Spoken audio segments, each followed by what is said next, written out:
These are all the Namekian transformations or power-ups fully explained based on all the information we currently know. Starting with the very first one we ever saw, the Great Namek, or more common name, Giant Form. This transformation substantially increases the user's size, which in turn makes for much stronger physical attacks and enhanced durability. However, it is important to note that this form does not directly increase power level or ki, but actually consumes ki at a pretty substantial rate. As stated by Piccolo, it's mostly a bluff transformation to be used more strategically than most other Dragon Ball forms, so that's why we don't see Piccolo using it every time a new enemy appears. And although the Dragon Ball Wiki claims there's a similar yet much bigger transformation called the Super Giant form, it's definitely misleading, as this is not an entirely new transformation, but rather just the extent of how big a Namekian gets while using the normal Giant form.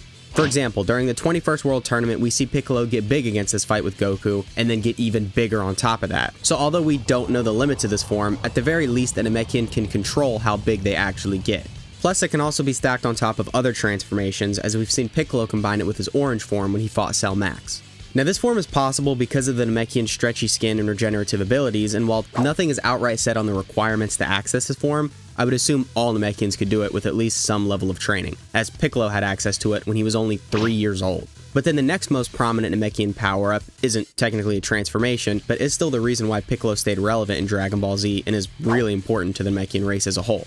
That, of course, being fusion, or the cooler name, assimilation. This type of fusion is a little bit different than the Potara earrings or the Metamorian dance, as it's only available between Namekians and is permanent. However, it is still possible for a Namekian to split by means like Force Spirit Fission, which Vegeta explicitly stated he could do to Piccolo. So this technique not only amplifies the remaining Namekian's power, but also combines the knowledge and skills of both fused Namekians. So basically, it's strong as shit. Which is shown very early on, even in its first appearance, when Piccolo, who was much weaker than First Form Frieza, fused with Nail, who was also weaker than First Form Frieza. But then after combining, Piccolo was just as strong, if not stronger, than Frieza's second form, which means in terms of raw power, Piccolo gained an extra 1 million to his power level.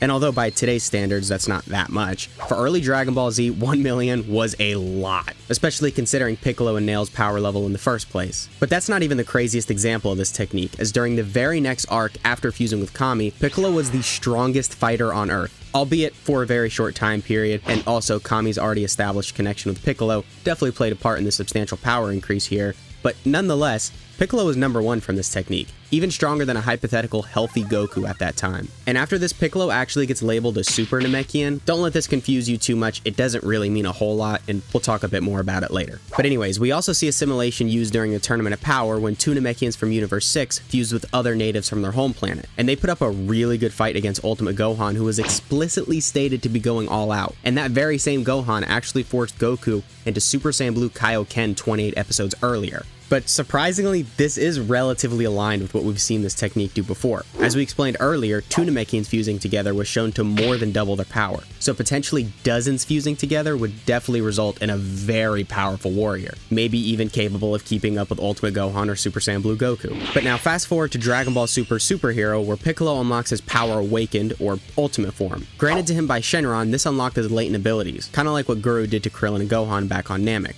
But the power he obtains here is very different, as Piccolo is now around Super Saiyan Blue Goku and Vegeta level. For clarification, there is a little bit of nuance around how strong this power-up really is, but I think it's pretty straightforward here. We know the Gammas are in the same realm as Goku and Vegeta, as Piccolo directly stated that, and he actually put up a decent fight against Gamma too. So it's safe to put him around Super Saiyan God to Super Saiyan Blue level, considering his comparison to the Gammas was either a Tournament of Power Goku and Vegeta for the movie, or a Moro arc post-Mirror's and Yarjat training Goku and Vegeta for the manga continuity. This type of potential unlock is similar to what Guru did to Krillin and Gohan on Namek, but it's not the same thing, as this is treated as an entirely new transformation outside of his base form, which is made clear by some physical changes, like how his skin tone turns to a slightly lighter green and he gets noticeably bigger. All things considered, this form is a lot more comparable to Ultimate Gohan than anything else, both in terms of how the form functions and the actual power that comes with it. And also similar to Ultimate Gohan, there's an extension of this form that gives Piccolo his strongest transformation, that of course being Orange, which was also given to him by Shenron, and he gets even bigger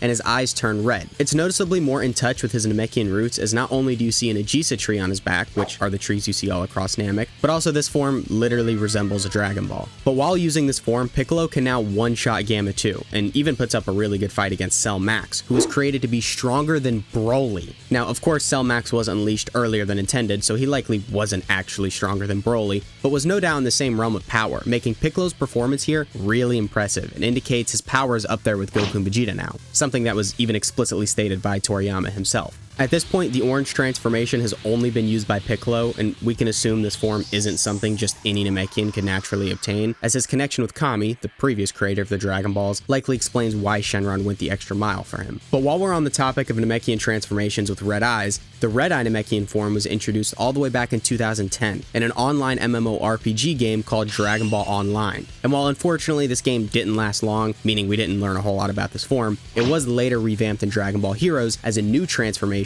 for your Namekian avatar. The only physical changes are the red eyes and the reddish aura, but the power attained here is on par with the Super Saiyan God. And while there hasn't been any direct statements for a Red Eye Namekian power-up in the anime or movies, I would still keep this form in mind because not only does Orange Piccolo have red eyes, but in Daima, Neva's eye color changes to red when he's using his powers, suggesting that something at least similar to this may already exist. You might think this is a little bit of a stretch, but this form was introduced in Dragon Ball Online, a game in which Akira Toriyama had a lot of input in, and even other things introduced in that game have actually been made canon in modern projects like Dragon Ball Super. But anyways, in Dragon Ball Heroes, you get this form by reaching God class, which you get by using the Super Dragon Balls. However, if you rank up past God class to Super God class, you obtain the Blue Eye Namekian form, which is exactly what you would expect it to be. Blue eyes, blue aura, similar power to Super Saiyan Blue. So as we mentioned earlier, you may have heard the term Super Namekian thrown around as it's an obvious parallel to Super Saiyan, but what even is this? Simply put, it's just a title for a really strong Namekian, and it doesn't actually entail an entirely new transformation, but rather just describes a Namekian that's undergone a severe power increase. Very similar to how Vegeta thought a Super Saiyan was just a state of being for Saiyans before he eventually saw Goku actually use the transformation.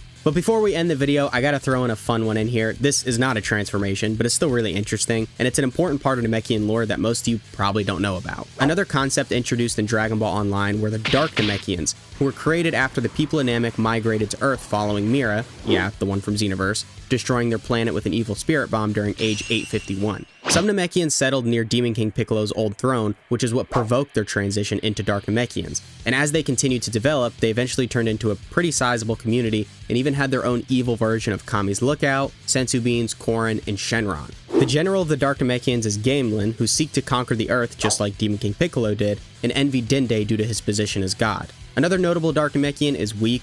Basically, he's a time breaker who killed Gamelin after he was defeated by the Time Patrol, due to his inability to stop the fall of Chocolate Tower.